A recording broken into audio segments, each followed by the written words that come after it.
So about 3 years ago, in the summer of 2016, a video hit YouTube that briefly set the Flat Earth YouTube community on fire. This was strange, since the video itself wasn't about the shape of the Earth. It wasn't about cosmology, or curvature, or religion. Yet despite this absence of Flat Earth profundity, the video was titled, "There are no forests on the Flat Earth." Now, why would anyone put the words Flat Earth in the title of a video that has nothing to do with the Flat Earth discussion? Simple. It was 2016. This was back when, if you put the words Flat Earth in the title of your video, you were guaranteed at least 50,000 views by the end of the week. This was, of course, before YouTube had modified their search engine and algorithm to prevent the growth of the topic, which in 2016 was more searched than even Kim Kardashian. This video was created by a Ukrainian whose name I can't pronounce, but we'll put up here on the screen. It apparently translates into the man from Ricey. I don't know who or what Ricey is, if it's a town or if it's some sort of adjective. I don't know, unfortunately. Maybe somebody out there can find out and tell us. But from this point forward, I'm going to refer to him as the Ukrainian. The Ukrainian's channel has since been taken down as of the creation of this video. He's still got a YouTube account, and we can see some of his playlists, but all of his videos seem to have been taken down. However, the No Forests video is still mirrored on the channels of Mark Sargent, creator of the Flat Earth Clues series, and DITRH, or Deep Inside the Rabbit Hole. Dirth's version has the audio completely replaced by that of his wife. The reason for this is made clear by the title card featured at the beginning of the video, in which the Ukrainian states that his English is not very good because it's his second language.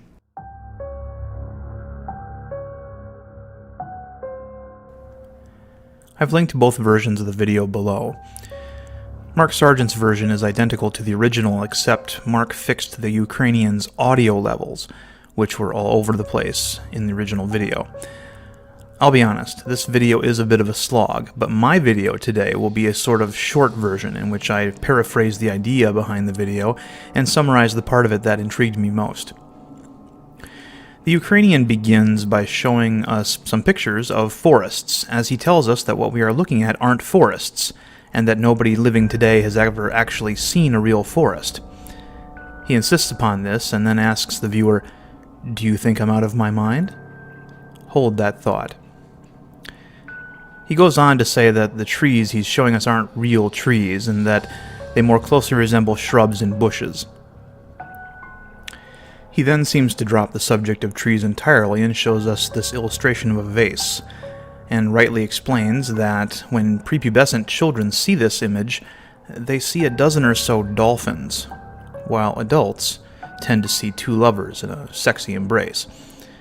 It's actually a bit of a challenge for an adult to see the dolphins, but they are there. I myself didn't see them at first. These images are fun. There's the famous duck or rabbit image. There's also practical applications like this ingenious hallway floor paint job designed to compel children not to run in the hall. Optical illusions can even convince us of something that our brains tells us can't possibly be happening, yet the purity and fidelity of our senses tell us otherwise.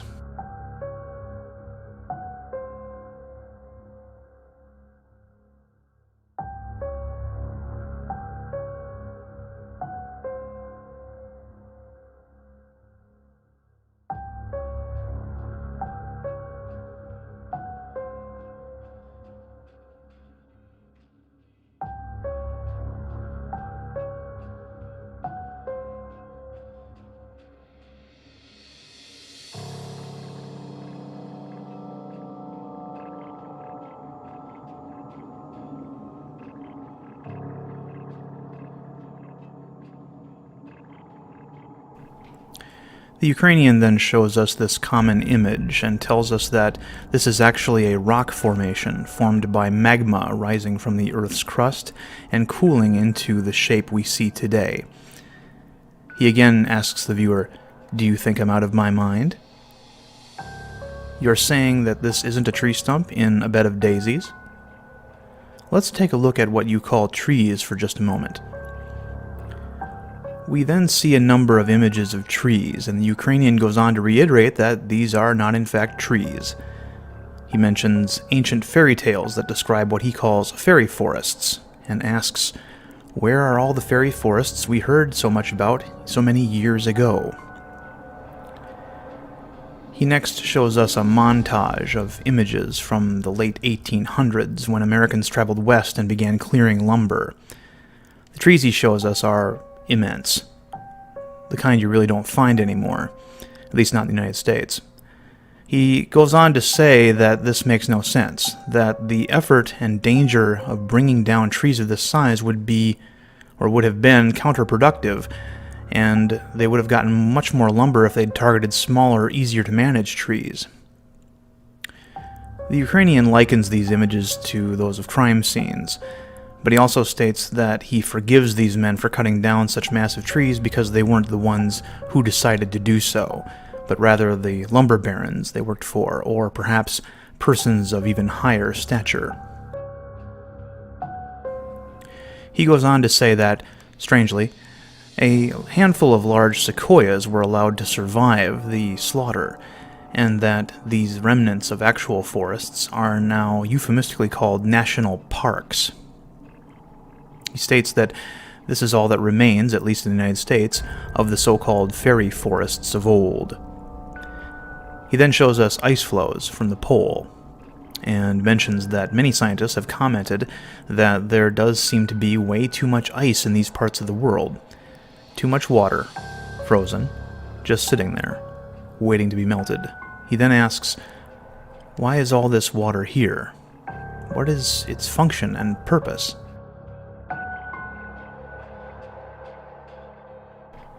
In another seemingly schizophrenic leap of subject matter, he begins to show us fossilized and petrified creatures and objects, and mentions the ancient stories of men and animals turning into stone. He says we have examples of all sorts of animals being turned to stone through this process, and asks, but where are all the trees? Incidentally, he also mentions how Egyptian artifacts were found in the Grand Canyon, another so-called national park. He then shows us another national park, the Petrified Forest National Park, and says, here are your trees. But the Ukrainian balks at these images, saying that they've been staged. He points out the precisely cut logs seen here, and states that he would love to know what kind of saw made those cuts into basically rock, particularly in ancient times. Just as an aside, I'd like to point out that the petrification process doesn't necessarily take millions of years. People have found petrified objects as young as that of our American Civil War. The Ukrainian then once again shows us his mesa, and reiterates that this structure was caused by molten forces of rock that was melted down and then cooled in such a way as to create this shape. He asks rhetorically, "Don't believe me?"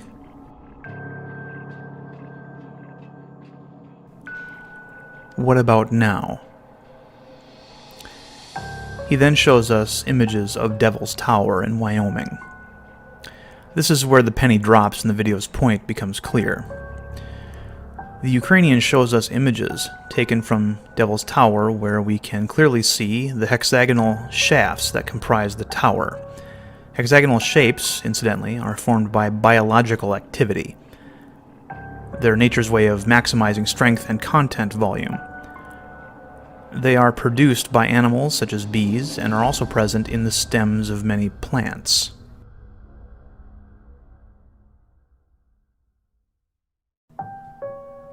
We can see that there is a great deal of rubble surrounding Devil's Tower, and this has exposed the hexagonal shafts.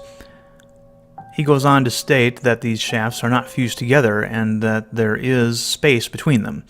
If someone were to walk around on top of Devil's Tower, they may very well find themselves falling in between them. People nonetheless have climbed Devil's Tower, which can be treacherous, as the shafts have been known to break away from the rest of the bundle. You can also see what appear to be fossilized membranes still coating the shafts. The membranes erode and fall away, exposing the hole.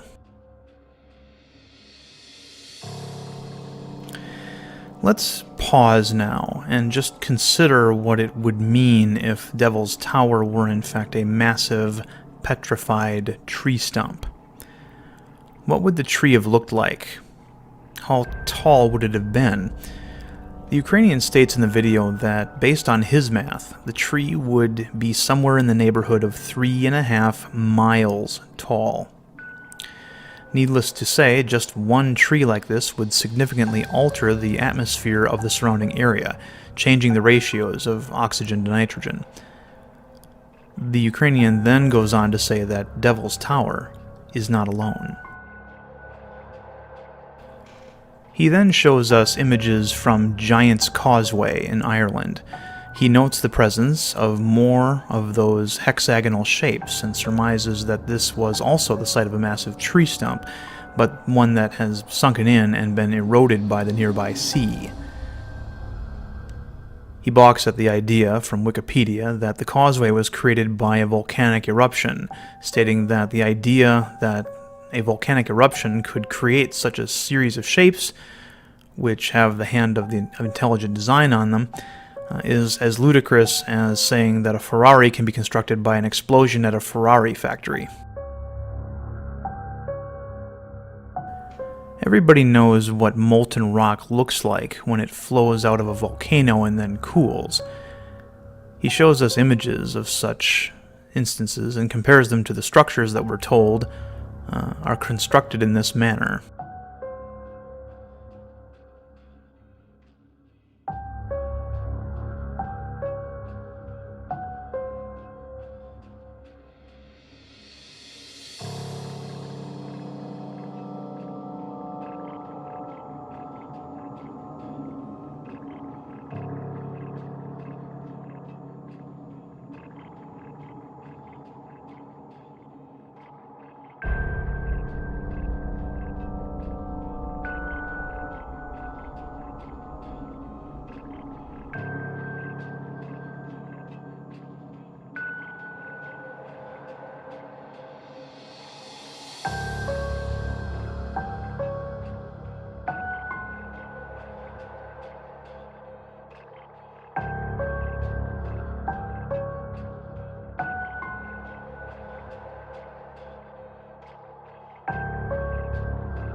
Now, one of the questions that one would and should be asking is this.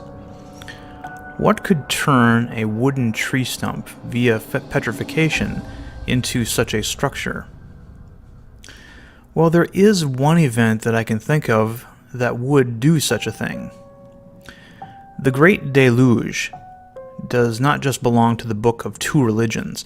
Most ancient cultures had stories about a massive flood that devastated the world. The one many of us are familiar with is the one from the first book of Moses, or as it is known today, the book of Genesis. Now, let's look at biblical cosmology for a moment. If the dome of the firmament was filled nearly to the top with water, that would create the kind of pressure and sediment distribution needed to transform a wooden or biological structure into, for lack of a better word, stone.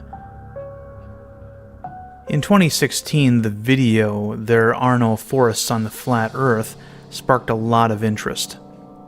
So much so that some groups stated their intentions to use ground-penetrating radar to see if they could find any evidence of some sort of petrified root system underneath Devil's Tower. To my knowledge, they have not yet been allowed to do so. This one was out there, I'll admit, even for me. But to paraphrase Rod Serling, improbable? Perhaps. But let us hesitate to say impossible. Another question that one should immediately come to mind is this.